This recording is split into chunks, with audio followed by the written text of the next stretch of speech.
এই জন্য কারে আল্লাহ কোন সময় হেদায়েত দেয় বোঝা যায় না গো। আমার নবী আবু জাহেল রে কালেমা পড়ানোর জন্য নবীজি বহু কষ্ট করেছেন, বহু কষ্ট করেছেন, কিন্তু আবু জাহেল রে আল্লাহ হেদায়েত দেয় নাই। আর আমার আল্লাহ বলেন আমি কারে কখন হেদায়েত দেই এটা আমি আল্লাহর ব্যাপার। প্রচন্ড গুনাহ করে পাপ করে, এমন পাপ করছে পাহাড় পরিমাণ গুনাহ করে ফেলেছে, সাগরের দরিয়ার ফেনার মতো গুনাহ করে ফেলেছে। আমার আল্লাহ বলেন যদি একটু নত হস আমি আল্লাহ তোরে হেদায়েতের রাস্তা দেখায়া দিব। আরে বান্দা, গুনাহ করে, অন্যায় করে, অপরাধ করে যদি আমি আল্লাহর কাছে নত হয়ে যাস, পাপ করার পরে যদি নত হয়ে যাস, বান্দারে আমি আল্লাহ ঘোষণা দিয়া রাখলাম গভীর রজনীতে চোখের পানিটা ছেড়ে দিয়া যদি একটু কাঁদতে পারস, তোর চোখের পানিটা গড়াইয়া গড়াইয়া নাকের ডগায় আসার আগে আগে আমি আল্লাহ তোর জিন্দেগির গুনাহ মাফ করে দিব। কারণ আমি আল্লাহর নাম রহমান, আমি আল্লাহর নাম রাহিম। আমার মতো মায়া দয়া কারো নাই, কারো নাই আল্লাহর মতো মায়া দয়া কারো নাই। আল্লাহর কত মায়া দয়া।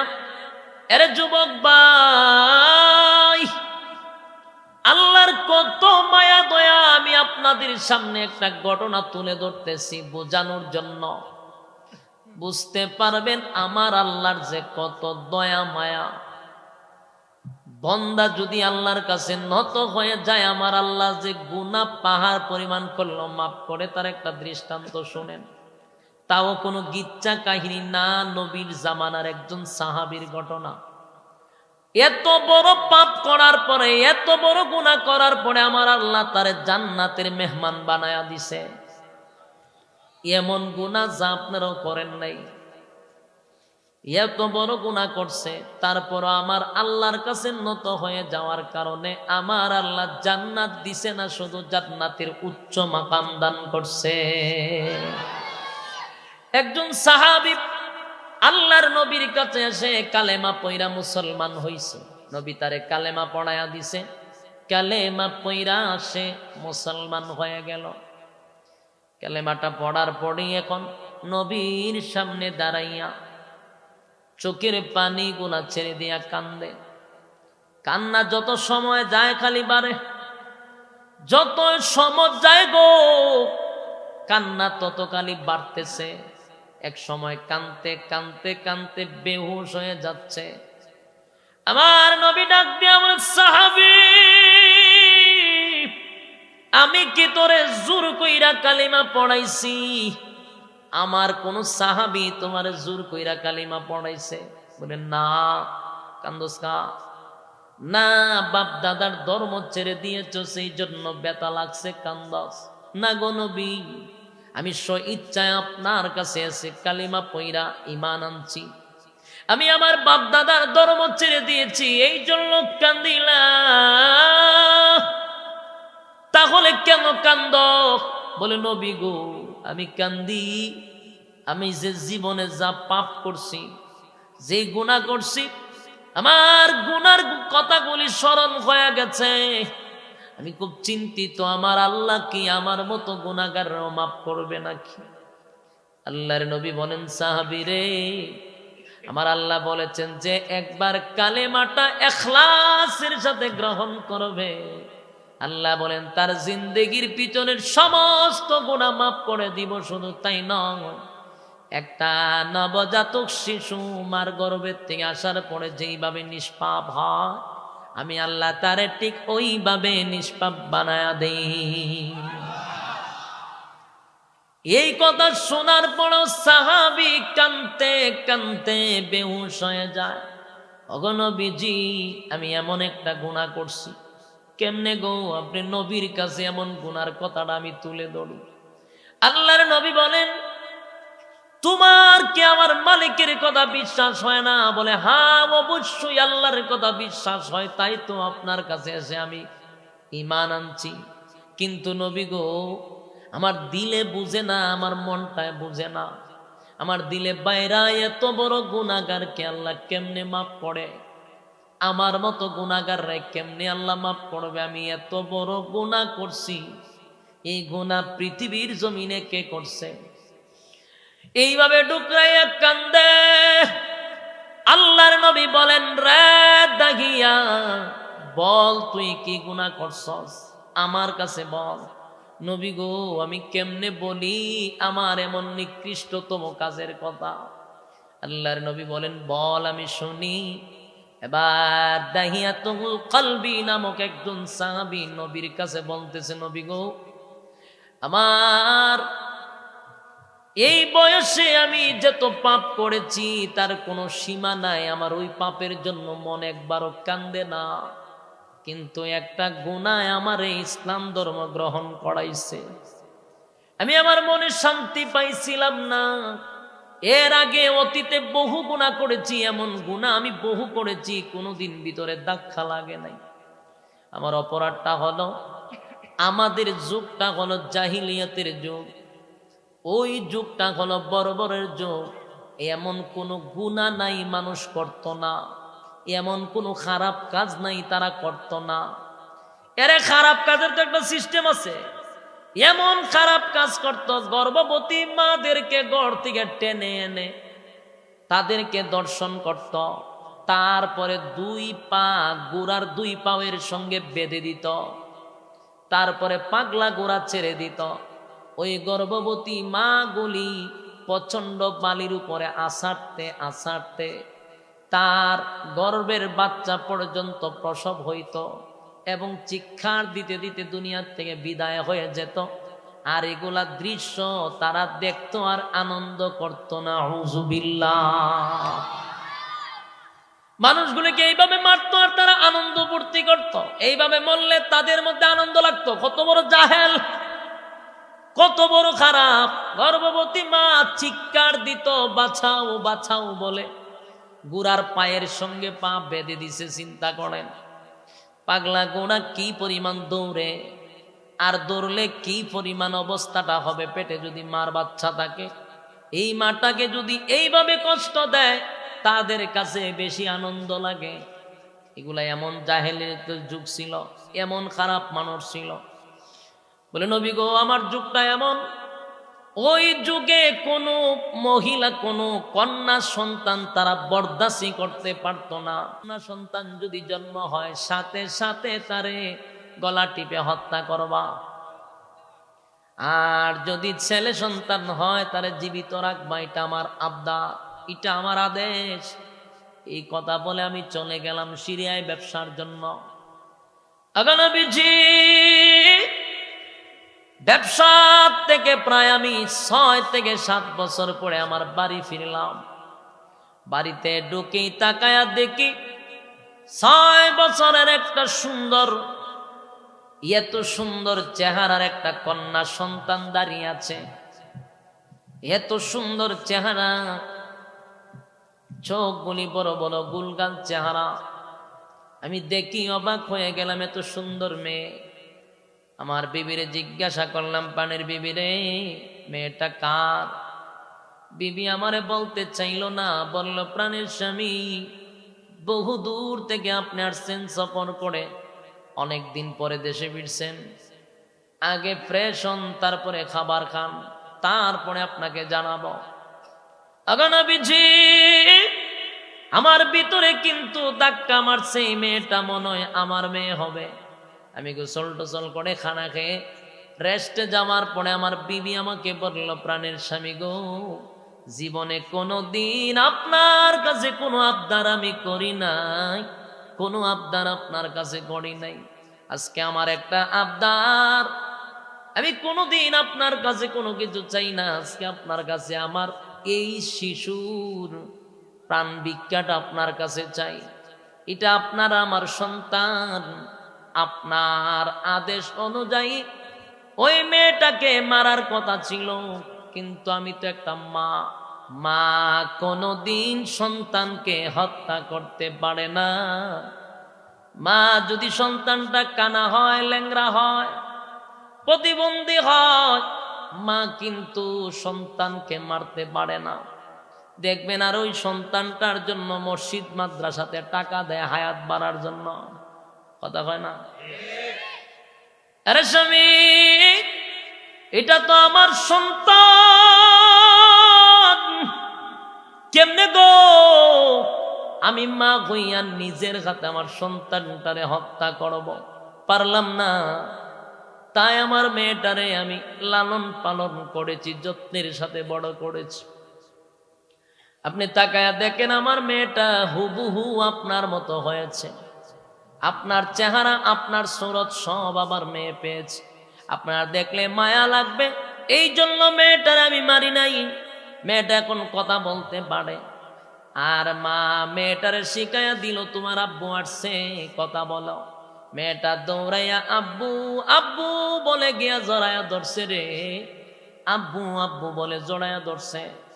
দাহিয়াতুল কালবি বলে, নবী গো, আমার মেয়েটা আমারে ধরছে। আমি তো জাহিলিয়াতের যুগে আমার ভিতরটা যেমন কেমন হয়ে গেছে, সহ্যই করতে পারতেছি না।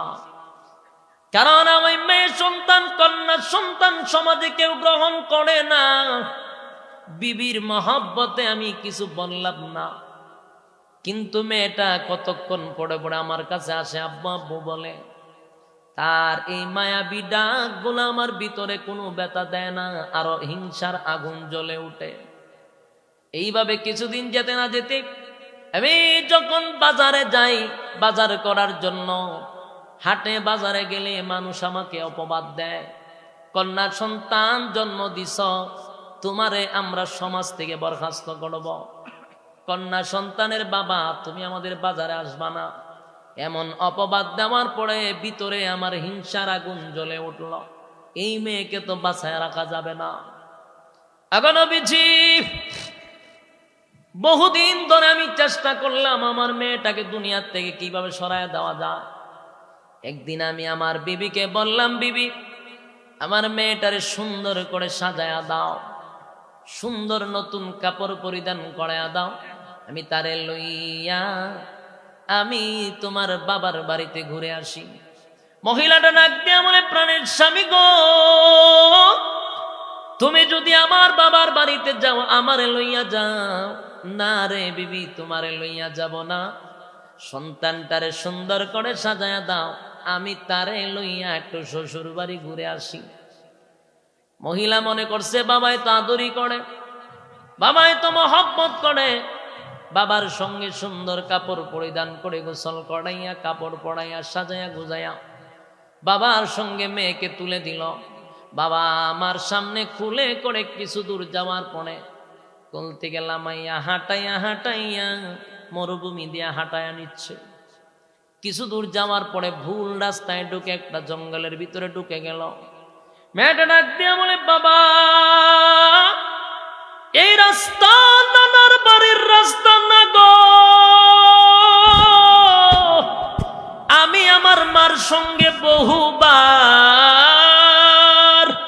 নানার বাড়িতে গেছি গো, আমি আমার আম্মুর সঙ্গে বহুবার নানার বাড়ি গেছি, কিন্তু আব্বা যেই রাস্তায় দিয়ে নিয়ে আসছেন এই রাস্তা নানার বাড়ির রাস্তা না। এবং আমার মেয়েটা বারবার বলতেছে, বাবা গো, এটা তো জঙ্গল, এই রাস্তা দিয়া কেন আসলেন?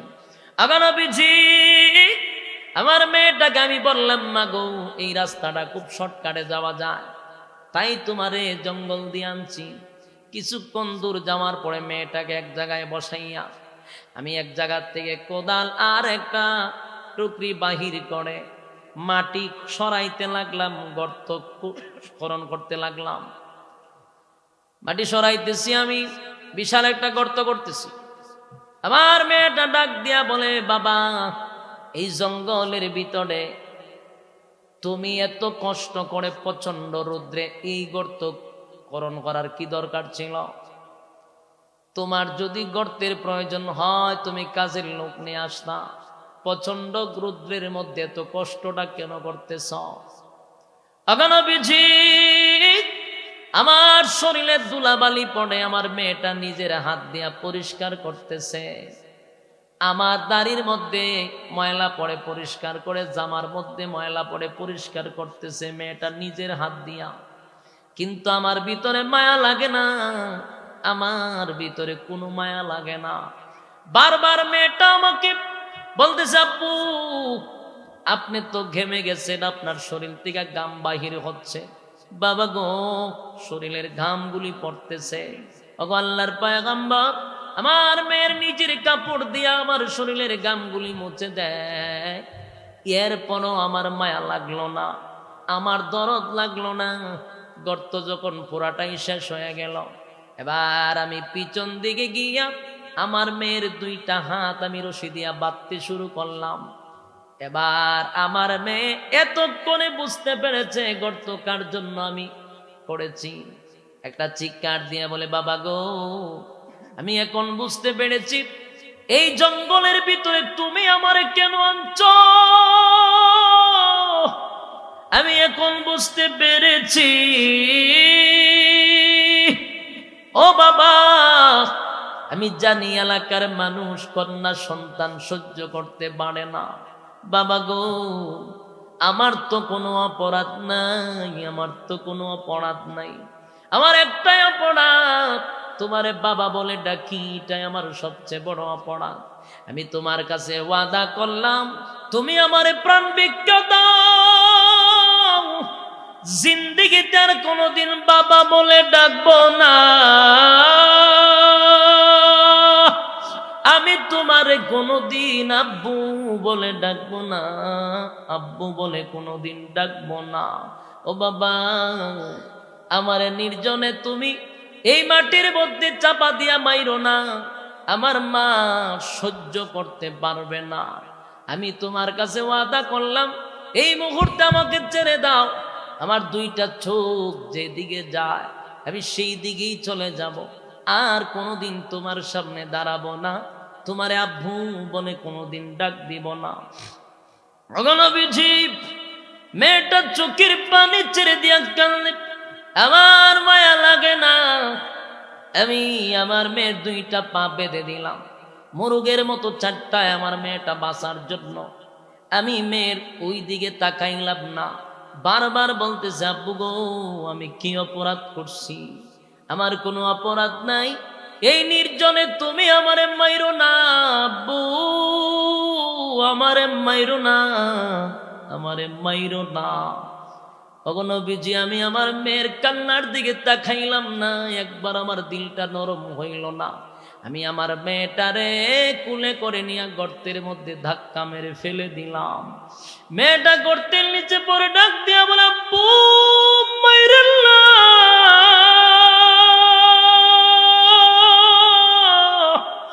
আমারে মাইরেন না, আমারে ছেড়ে দেন, দুই চক্ষু যেই দিকে যায় আমি ওই দিকে চলে যাব।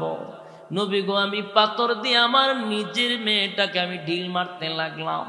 পাথর দিয়ে ঢিল মারতে মারতে একটা পাথর আমার মেয়ের কপালে পড়ে যায়, কপালটা ফেটে রক্তটা ছিটকে আমার উপরে পড়ে।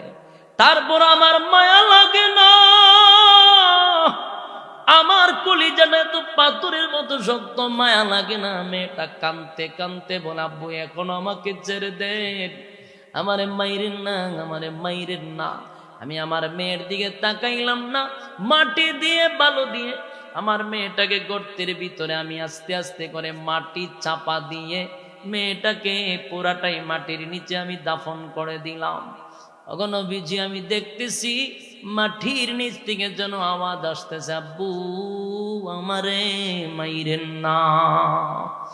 ওগো নবীজি, এইভাবে নির্জনে দাফন করে মাটি চাপা দিয়ে আমার 7 বছরের একটা মেয়েকে আমি এইভাবে নির্মম ভাবে হত্যা করে বাড়ির দিকে ফিরে যাই। আমার বিবি ঘর থেকে বাহির হইয়া তাকায়া দেখে আমি একা। আমার অবস্থা দেখে আমার বিবির বুঝার বাকি নাই, আমি মেয়েকে হত্যা করে ফেলেছি। আমার বিবির একটা চিৎকার দিয়ে জমিনে কাঁদলে বলে, আমার মেয়েটা কই গো, কেমনে গো, আমার মেয়েটারে তুমি দুনিয়ার থেকে বিদায় করে দিলা। এই বলে আমার বিবিটা গইরাইয়া গইরাইয়া কান্দে।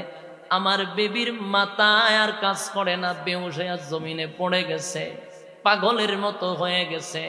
ওগো আল্লাহর পয়গম্বর, আমার ভিতরে কোনো মায়া দয়া নাই। আমি রাত্রের বেলা ঘুমাইতে গেলাম, ঘুমের ঘরে আমি স্বপ্নে দেখি আমার মেয়েটা ডাক দেয়া বলে, বাবা গো, আমার কি অপরাধ ছিল তুমি আমারে মারলা? আমি তো কোনো অপরাধ করি নাই, নির্দোষ আমি, তুমি আমারে নির্জনে মাটি চাপা দিয়ে মারলা। ও বাবা, তোমার কি কোনো মায়া দয়া নাই? তোমার কি মায়া লাগলো না? তুমি কি দুনিয়ার থেকে একদিন হলো বিদায় হইবা না? এই কথাটা বলার পরে আমি ঘুম থেকে জাগ্রত হইয়া আমার ভিতরে একটা ধাক্কা লাগলো। আমি বাজারে যাই, ঘাটে যাই, ঘুমাইতে যাই, খাইতে যাই, আমার খালি ভিতরে আওয়াজ, আব্বু আমারে মাইরেন না। এই আওয়াজটা যেন আমার কানের মধ্যে বেশি আছে, বারবার আমার কানের ভিতরে বেশি আসতেছে, আব্বু আমারে মাইরেন না। আমি ঘুমাইতে যাইলে আমার ঘুম আসে না, খানা খাইতে পারি না, অস্থির হয়ে গেছি। শেষ পর্যন্ত কোথাও শান্তি পাই না গো নবী। শেষ পর্যন্ত আপনার কাছে আসছি, কালেমা পইরা ঈমান আনছি, কিন্তু ভিতরে শান্তি নাই। আমার আল্লাহ আমারে মাফ করবনি, ইঠা নিয়ে আমি বড় চিন্তায় আছি। এ যুবক ভাই, আল্লাহর পয়গম্বর এই ঘটনাটা শোনার পরে নবী কাঁদতে কাঁদতে বেহুশ। নবীর দাড়ি ভিজে ভিজে নবীর চোখের পানিগুলি পড়তেছে। নবী কাঁদতে কাঁদতে নবী বেহুশ হয়ে যায় আর বলে, দাহিয়াতুল কলবি রে, এমন নিষ্ঠুর মানুষ কি আল্লাহ দুনিয়াতে বানাইছে? এমন পাথরওয়ালা দিল কি মানুষ দুনিয়ার জমিনে আছে রে? আল্লাহর নবীর চোখের পানি দিয়া দাড়ি মুবারক ভিজে গেছে। নবী কান্দে আর বলে, হায় রে, অবুঝ শিশুটারে তুই এইভাবে নির্জনে হত্যা করলি। আল্লাহর নবীকে জড়ায় ধরে বলে, নবী গো, আমি আমার নিজেরে ক্ষমা করতে পারতেছি না, বলুন না, এরপরও কি আমার আল্লাহ আমারে মাফ করবে? আল্লাহর নবী বলেন, দাহিয়াতুল কলবি, তুই যখন একবার কালিমাটা পড়েছিস, এত বড় গুনাহটাও আমার আল্লাহ কালেমার বরকতে মাফ করে দিছে। এ জোরে বলেন আল্লাহু আকবার। একটা জবান বন্ধ রাখবেন না, আল্লাহু আকবার। আমার আল্লাহর কত মায়া,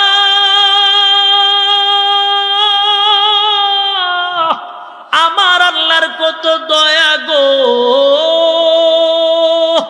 আল্লাহ বলেন, বান্দারে, আমি আল্লাহ যত বড়, আমার মায়া দয়া তত বড়। ও বান্দা, তুই যদি আমার কাছে নত হয়ে যাস, চোখের পানি ছেড়ে দিয়া কান্দস, আমি আল্লাহর মায়া দয়ার মধ্যে জজবা উঠে যায়। আমি আমার বান্দার চোখের পানি বেতা দিতে দেই না, আমি আমার বান্দার চোখের পানি অযথা ফালাইতে দেই না। জিন্দেগির গুনাহ মাফ করে বান্দা তোর মাকাম আমি অনেক উপরে উঠায়া দেই।